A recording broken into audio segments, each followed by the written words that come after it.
Jerusalén, año 33 después de Cristo. Una ciudad de provincias dominada por Roma lleva ocupada 100 años.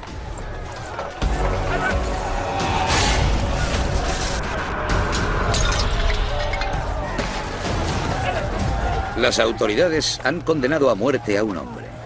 Hoy será ejecutado. Su muerte extenderá una religión por todo el mundo.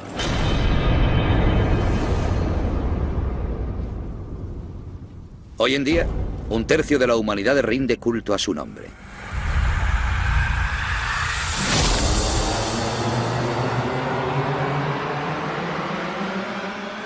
Es Jesús de Nazaret. Jerusalén está en la frontera oriental del Imperio Romano. Este cuenta con una amplia red de calzadas y rutas comerciales. Una de las claves del progreso del ser humano es la comunicación de masas. Ahora, una idea surgida en Oriente Medio puede extenderse por todo el Imperio Romano. 500.000 de personas acude a Jerusalén el día de la Pascua judía, una fiesta que celebra la salida de los judíos de Egipto. Entre ellos están los seguidores de Jesús. Piensan que Él es el Mesías. Sin embargo, sus enseñanzas son una amenaza para la paz y por esa razón lo van a crucificar.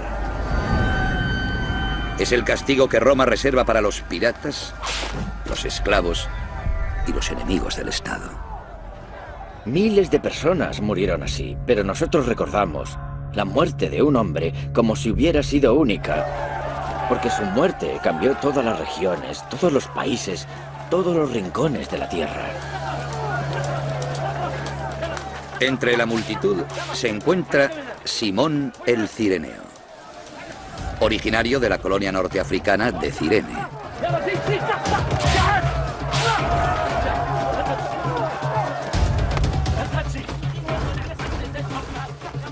Simón el Cireneo era un hombre que estaba por casualidad en Jerusalén y se encontró con aquella procesión en la que iba un hombre con una cruz rodeado de soldados romanos. Tú, ven aquí, lleva la cruz de este tío.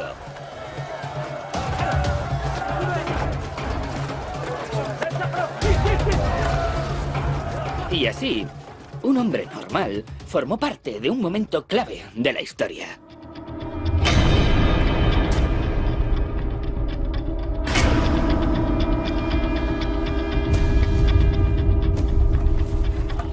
Es posible tardar hasta 3 días en morir crucificado. Pérdida de sangre, conmoción, deshidratación, asfixia.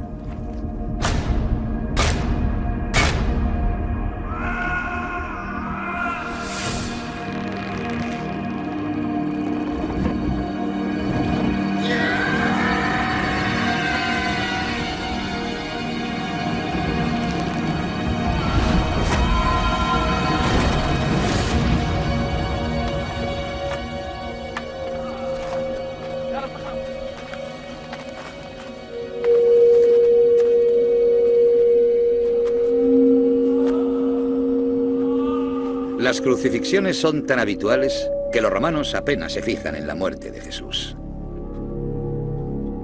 Este hecho sin importancia, esta muerte en la que nadie reparó salvo los familiares y amigos de Jesús, tuvo al final tal importancia que transformó todo el Imperio Romano e influyó en el curso de la historia de la humanidad más que cualquier otro acontecimiento acaecido en los últimos 2000 años.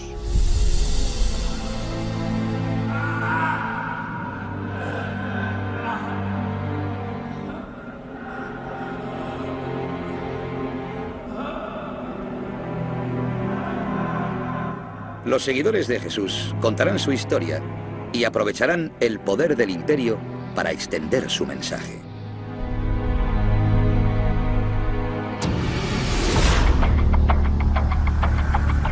A 2.200 kilómetros de Jerusalén está la capital del imperio, Roma.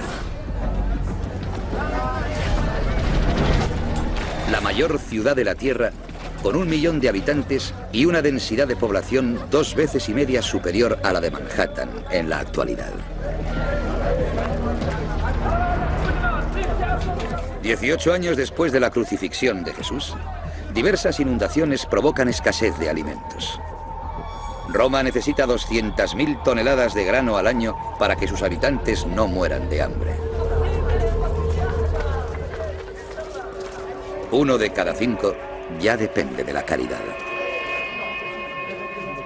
El alcalde de Nueva York o el alcalde de Washington se enfrentan a los mismos problemas que tenían los emperadores romanos para gestionar la ciudad más importante del mundo antiguo. Este es el líder de Roma, el emperador Claudio. Un hombre enfermo e inseguro, y al mismo tiempo el más poderoso de Occidente. Todos los emperadores tenían que complacer a la plebe y darles pan, por así decirlo. Sin embargo, yo creo que Claudio tuvo que esforzarse más que otros emperadores para legitimar su posición. Claudio, por ser emperador, es considerado un dios. Pero aún así necesita el apoyo de su pueblo para permanecer en el poder. Ordena que se reparta pan entre los pobres. Pero no hay suficiente para todos.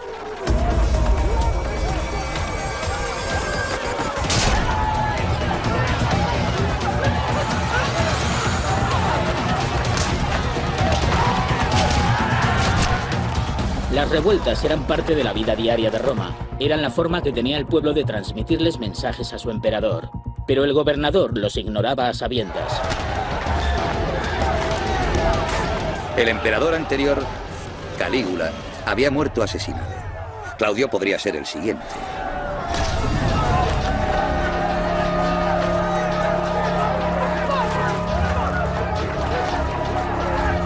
La mejor forma que tiene un emperador de ganarse a la opinión pública es construir.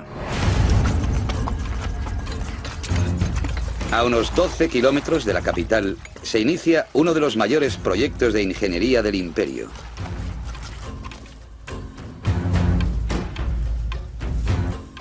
Un inmenso acueducto. Para llevar agua hasta Roma, los ingenieros proyectan una línea que atravesará 72 kilómetros de campo. Hicieron túneles para atravesar las montañas y puentes para pasar sobre los valles. Construyeron unas estructuras gigantescas a lo largo de vastas extensiones de terreno, sin usar dinamita y sin contar con herramientas modernas. Y están tan bien construidas que 1500 años después de que terminara su civilización, esas estructuras siguen en pie. El acueducto funciona gracias a la ley de la gravedad. Tiene que descender 30 centímetros cada 9 metros. Si es demasiado empinado, el agua fluirá demasiado deprisa y si es demasiado llano, se secará. Es ingeniería de precisión. El secreto de las obras romanas es el uso de un nuevo material revolucionario. Es fácil de manejar y al fraguar llega a ser tan duro como una piedra. El cemento. Se habla de la edad de bronce y de la edad de hierro, pero en muchos sentidos desde el Imperio Romano vivimos en la edad del cemento.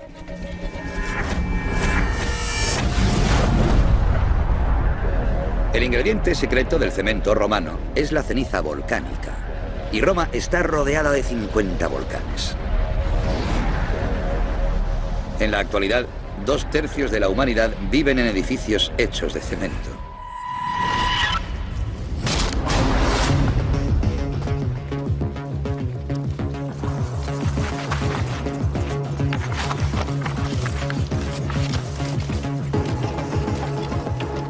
El coste del acueducto fue el equivalente a 6.750 millones de euros, 10 veces superior al de la presa Hoover. Imaginaos a los viajeros que llegaban a Roma. Lo primero que veían del centro del imperio era este impresionante proyecto de ingeniería tan inmenso. Servía para anunciar el poder de Roma.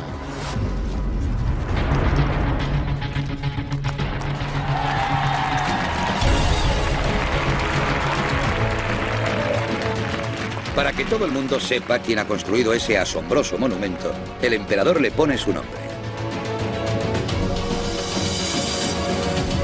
Aqua Claudia. Las aguas de Claudio. La construcción dura 14 años. Se usan 400.000 bloques de piedra y 170.000 metros cúbicos de cemento.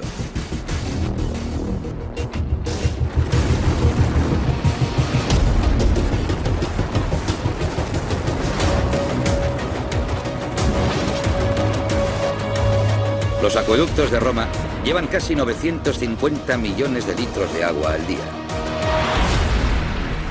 Cantidad suficiente para alimentar sus 1.300 fuentes, sus 900 termas y los 144 aseos públicos.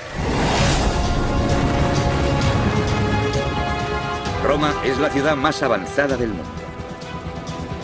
Tiene edificios de viviendas de 6 pisos que llegaban a ocupar un máximo de 380 vecinos. Bajo las calles, la red de alcantarillado sirve para desechar 55 toneladas diarias de residuos. Cuenta también con policía, bomberos y servicio de correos. Con 30 bibliotecas, 3 teatros y 80 templos. Roma es la primera megalópolis del mundo.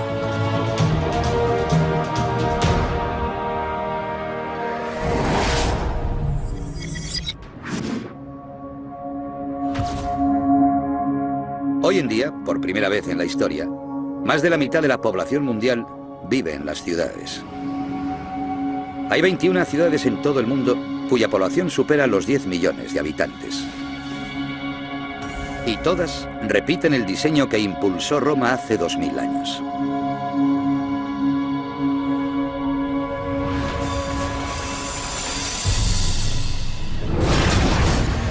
Sin embargo, Roma es más que una ciudad. Es un imperio que va a extender su civilización por toda Europa y más allá de esta. Lo hará por medio de la conquista.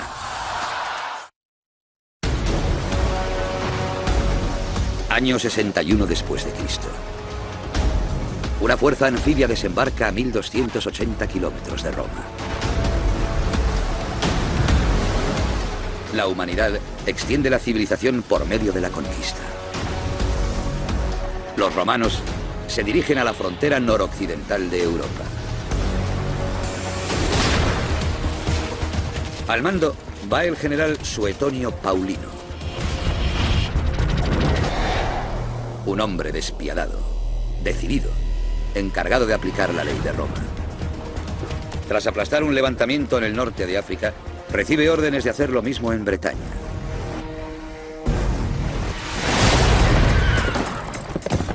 Durante 20 años, los bretones habían defendido su tierra con guerrillas de la ocupación romana.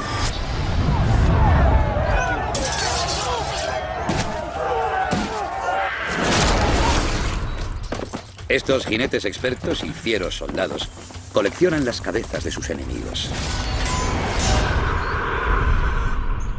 Los líderes de la resistencia son un misterioso grupo de sacerdotes, los druidas. Rinden culto al sol, a la luna y a los bosques.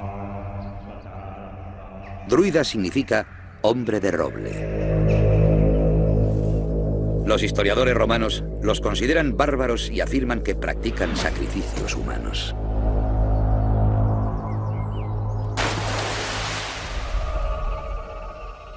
Sus altares estaban llenos de espantosas ofrendas y todos los árboles estaban salpicados de sangre humana.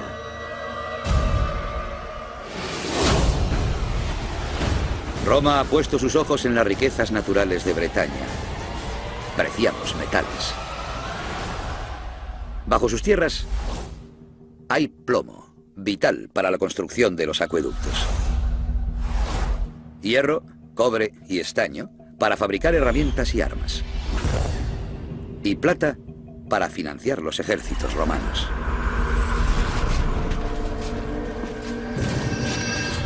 El modelo económico de Roma se basaba en la expansión del imperio. Para sostenerlo necesitas una máquina de guerra imparable capaz de realizar conquista tras conquista. Más del 50% del presupuesto de Roma se destina al ejército. Es decir, más del doble del porcentaje que dedica hoy a este gasto el gobierno estadounidense. Es el primer ejército profesional de la humanidad.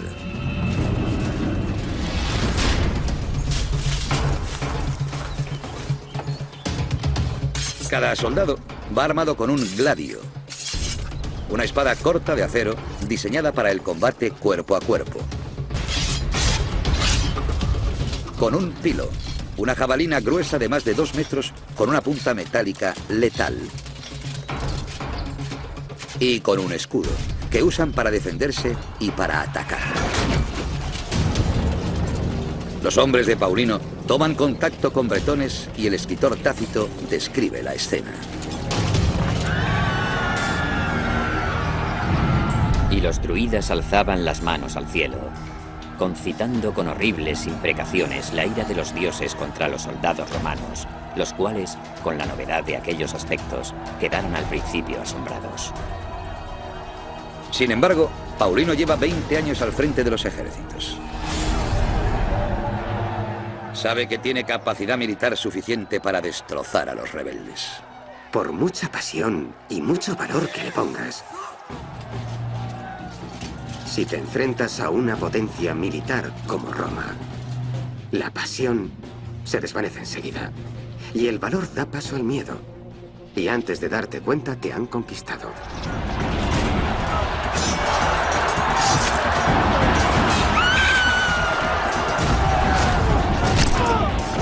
Las tácticas militares del ejército romano se preparaban y ensayaban sin parar hasta la extenuación, para que a pesar del caos y de las distracciones que hay en las batallas, todo el mundo hiciera su trabajo.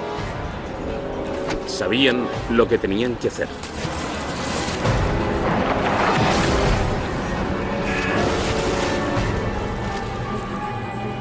Cuando Paulino termina su labor en Bretaña, sus hombres han matado a 80.000 personas.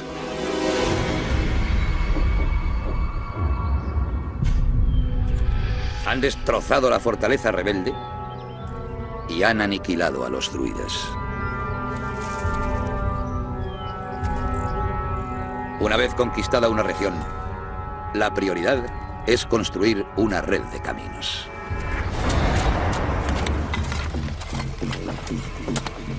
El soldado romano era versátil. No era solo una máquina de matar. También había ingenieros, camineros y constructores de puentes. Eso significa que el ejército romano podía desplegarse con gran rapidez. Las calzadas romanas, de 7 metros de ancho, tenían tamaño suficiente para que el ejército marchara en columna de a6.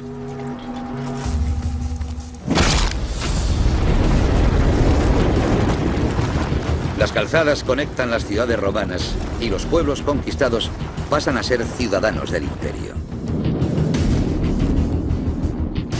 París, Londres, Barcelona. 31 grandes ciudades diseñadas con el mismo patrón.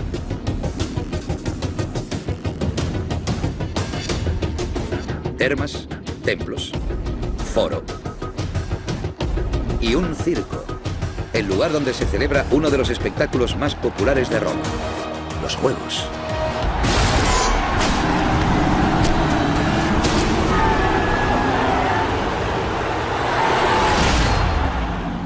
Los juegos públicos eran un espectáculo para la plebe. Eran como los realities del mundo antiguo. Hay 400 circos en todo el imperio. El mayor tiene capacidad para 50.000 espectadores. La entrada es gratuita. Todo el mundo puede disfrutar de los beneficios de la civilización romana.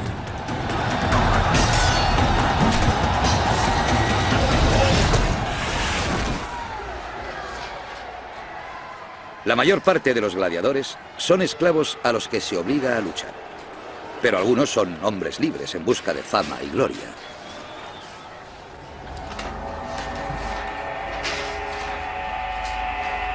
El sudor de los gladiadores se recogía, se guardaba en botecitos y se vendía como afrodisíaco.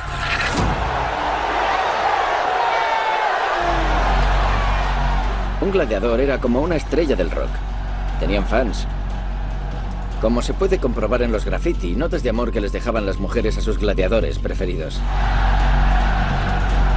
Un gladiador de primera fila puede ganar el equivalente a 155.000 euros por combate.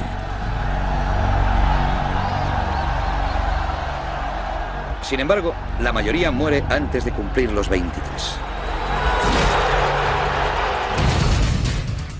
Roma está en la cumbre de su poder. El imperio domina Europa, el norte de África y Oriente Medio. Una quinta parte de la humanidad está gobernada por Roma. No obstante, sin que los romanos lo sepan, al otro lado del mundo existe otro imperio, igual de grande y poderoso que el suyo. Año 166 después de Cristo. Varios mercaderes romanos, cuyos nombres se han perdido en la historia, están a 8.000 kilómetros de casa. Durante 2 años han cruzado océanos, montañas y desiertos para llegar más allá de la India, hasta una tierra de la que han oído hablar solo en susurros. Donde termina el mar, en alguna parte, en la última tierra del mundo, existe un gran estado interior. China. Son los primeros romanos que pisan la capital china, Luoyang.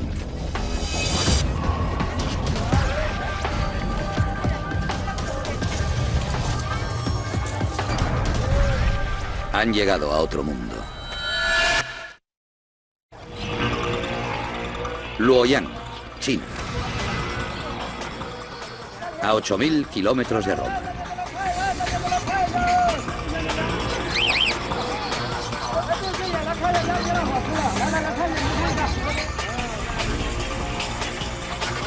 Allí llegan unos mercaderes romanos en busca de seda. Los romanos estaban obsesionados con la seda china. Atravesaban océanos y llanuras en busca de estas mercancías extranjeras tan exóticas. No las necesitaban. Iban a buscarlas porque las querían. Los romanos se gastan el equivalente a unos 1.700 millones de euros al año en importar artículos de lujo como la seda, que adquieren a través de intermediarios de la India y Asia Central. No saben de dónde sale la seda, ni cómo se fabrica. Piensan que crecen los árboles. La manufactura de la seda se considera un secreto de Estado en China. Ningún tejedor de seda puede compartir sus conocimientos con un extranjero. China es consciente del valor de su seda como bien para la importación. China ha guardado el secreto durante 3.000 años.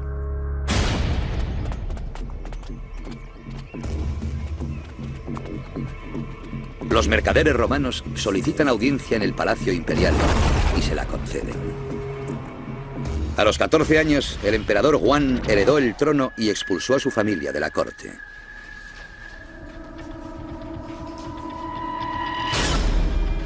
Es el hombre más poderoso de Oriente. El comercio tiene efectos fascinantes. Implica el intercambio de bienes, pero también implica la relación entre personas de distintas procedencias. Las personas se reúnen, aprenden la lengua del otro, se adaptan a las costumbres culturales del otro y estudian sus tradiciones. Cuando el comercio se activa, el mundo se convierte en un lugar más interconectado.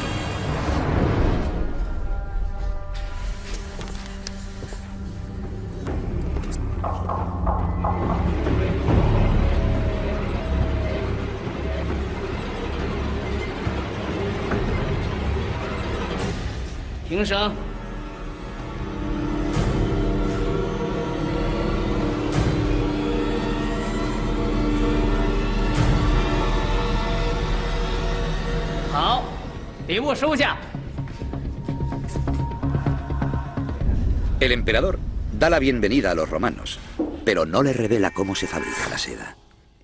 Hoy en día ya no es ningún secreto. La seda es un tejido natural que tejen los gusanos de seda. Las larvas producen un solo hilo para fabricar su crisálida. Hacen falta 2000 gusanos de seda para producir medio kilo de seda. Durante los siguientes 300 años, China continúa siendo el mayor exportador de seda del mundo. Manda la seda al oeste, a través de la India y Oriente Medio, hasta Europa, a través de un camino de 8000 kilómetros. La ruta de la seda. Los romanos la querían y los chinos la tenían. El resultado fue que la seda unió Oriente y Occidente por primera vez en la historia del ser humano. La ruta de la seda se convierte en un canal a lo largo del cual se mueven en ambas direcciones mercancías, personas, ideas, ejércitos y religiones. El comercio florece, pero también el intercambio de ideas. Ideas que transformarán el futuro de la humanidad. Estamos en Damasco, en Siria, 4 años después de la crucifixión de Cristo. Un hombre tiene que huir. Paulo. Es predicador, alborotador y el converso más importante de la historia de la cristiandad. Antes de convertirse en la carretera de Damasco, perseguía a los cristianos. Pero su labor actual será convertir una secta insignificante en una religión mundial. Hoy en día es conocido como San Pablo. Era un hombre apasionado, un hombre con agallas. Creía de verdad en su Dios, creía de corazón en el Espíritu Santo, creía de veras que Jesucristo era único. La justicia persigue ahora a Pablo por predicar que Cristo es el Mesías. Los líderes judíos lo consideran un hereje, los romanos un alborotador. Si lo cogen, lo ejecutarán. Damasco es una ciudad amurallada y todas las salidas están férreamente vigiladas.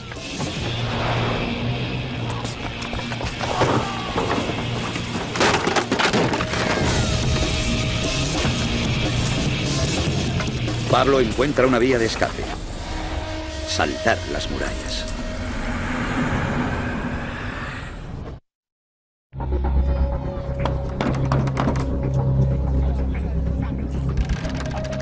Durante 20 años, Pablo recorre el Imperio Romano buscando a otros creyentes y propagando un mensaje de esperanza. Le dice a la gente que la cristiandad ofrece la salvación a todo el mundo. Pongamos el caso de un esclavo al que su amo pega. Y que lleva una vida horrible. En la otra vida, su dueño se llevará su merecido, pero el esclavo, si es un buen hombre y acepta a Jesucristo como su Señor y Salvador, obtendrá la recompensa que merece. Pablo escribe cartas a sus amigos cristianos de todo el imperio.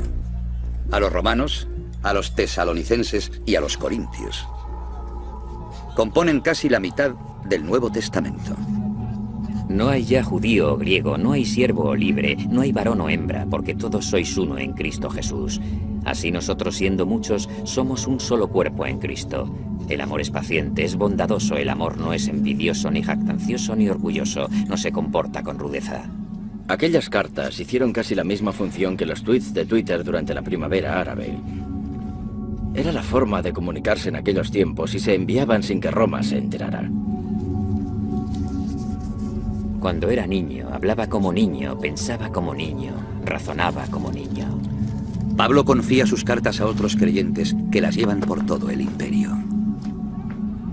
Cuando llegué a ser hombre, me despojé de las niñerías. Para entonces, Roma ha construido más de 400.000 kilómetros de carreteras, suficientes para rodear el planeta 10 veces. Las rutas marítimas unen 250 puertos principales.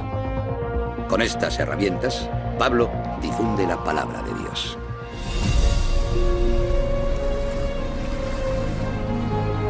Ahora permanecen esas tres cosas: la fe, la esperanza y el amor. Pero la más excelente de ellas es el amor. Las andanzas de los primeros cristianos evidencian claramente la fuerza que tienen las ideas. Son lo que escribe la historia, lo que cambia a la gente, lo que construye la civilización, las ideas. Todo empieza a partir de las ideas.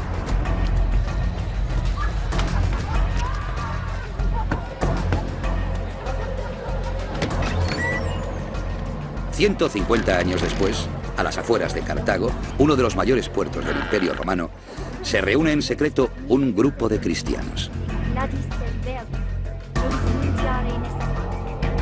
Los domicilios privados hacen las veces de iglesias.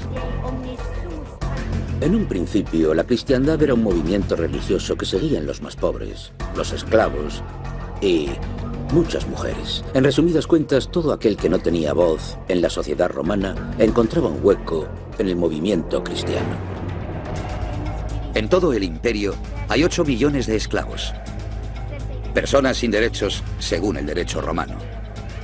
También hay 30 millones de mujeres que no pueden votar ni ocupar cargos públicos. Entre ellas, Perpetua, una joven de 22 años que acaba de ser madre. Una subversiva.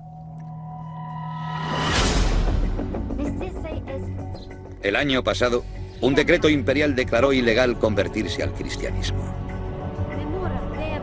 Los conversos, como Perpetua, son ahora enemigos del Estado. El delito que han cometido ha sido negarse a honrar a los dioses romanos. Tenías que estar un poco loco para ser cristiano en la antigua Roma. Era razón suficiente para que te mataran, porque era como afirmar que le eras leal a Cristo y a su padre en lugar de al emperador. Tenías que estar siempre pendiente de quién tenías detrás, pensando si alguien te estaba siguiendo o sabe alguien que si soy cristiano. Tenías que acabar paranoico. Te tenía que dar miedo hablar con la gente abiertamente. El imperio tenía su policía secreta, los Frumentari. Utilizaba una red de informadores para dar con los disidentes.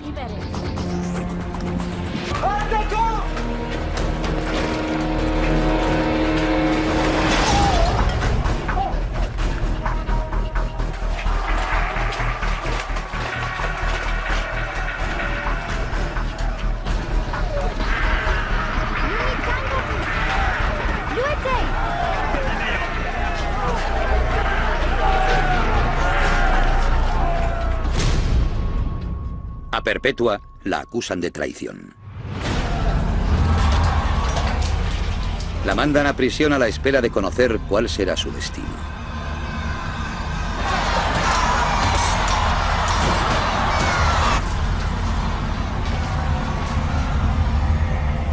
Escribe un diario, las primeras palabras escritas por una cristiana de las que nos han quedado constancia. No voy a luchar contra las fieras, sino contra el diablo. Y sé que me espera la victoria. Es la prueba por excelencia para cualquier creyente. Morir por su fe.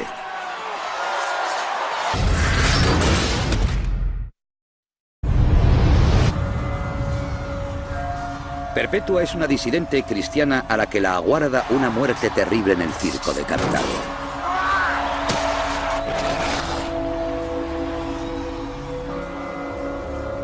A los cristianos los lanzan a las fieras, los cubren de brea y los queman vivos o los decapitan.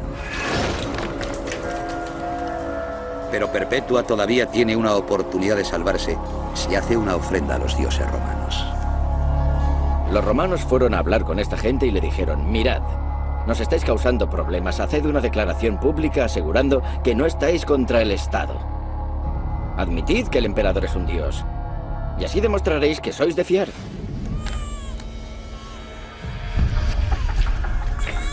La familia de Perpetua va a visitarla a la prisión. Le permiten amamantar a su bebé. Su padre la intenta convencer para que ceda y acepte las leyes romanas. Hija, me ha dicho, ten piedad de mí. No me abandones. Ten piedad de tu hijo. No seas orgullosa. Yo he intentado consolarlo diciéndole: se hará la voluntad de Dios. Un verdadero cristiano no puede denunciar su religión, ni en público ni en privado, ni siquiera para sus adentros. No puede hacerlo porque si no, arderá en el infierno para siempre, según sus creencias.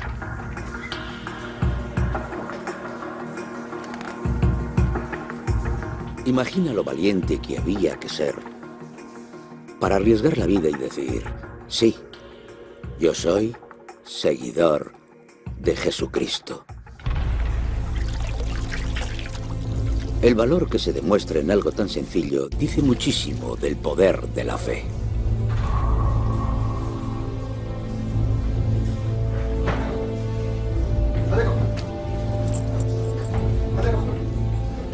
Según su diario, Perpetua acepta de buen grado la muerte.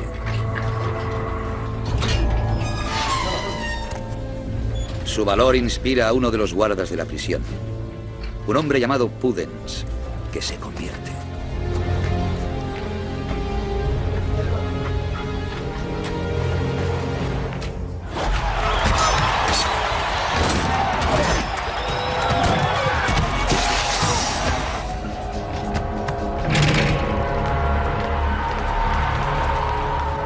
Miles de cristianos mueren ejecutados. Se los considera mártires. Sin embargo, cuantos más cristianos mata Roma, más adeptos gana esta religión. En 100 años, el número de seguidores pasa de 200.000 a 6 millones. 1 de cada 10 habitantes del imperio es cristiano.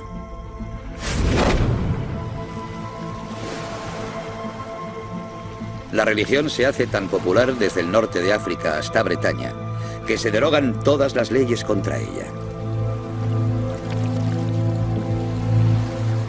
Entonces, llega un momento histórico.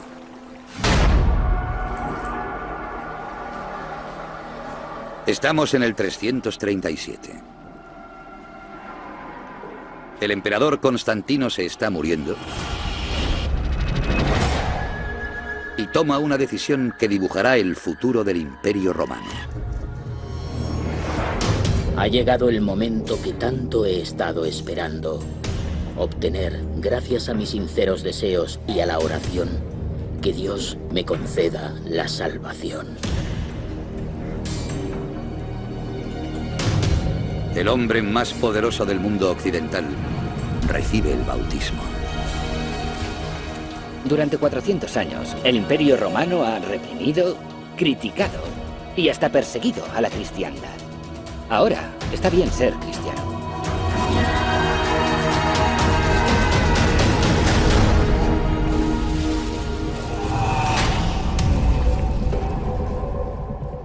Cuando Constantino recibe el bautismo, todo el imperio se decanta por el cristianismo. A partir de entonces, todo el que quiere triunfar en política o en los negocios tiene que ser cristiano.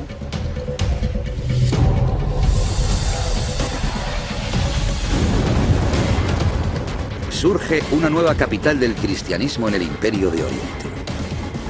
Constantinopla, la actual Estambul. En el centro se erige una iglesia mayor que cualquier templo de Roma. Hagia Sofía, la iglesia de la Santa Sabiduría.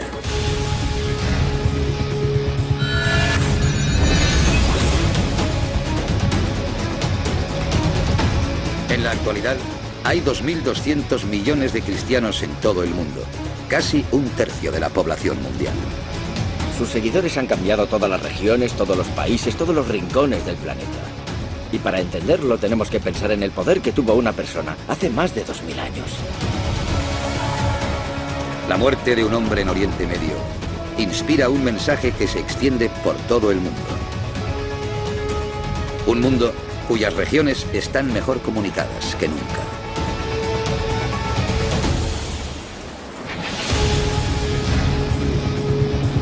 La cristiandad es el legado imborrable del Imperio Romano. Aunque cuando los imperios caen, reinventamos nuestro mundo. Innovamos, exploramos. Surgen nuevas ideas, nuevas oportunidades. pero también nuevos conflictos y un choque de civilizaciones.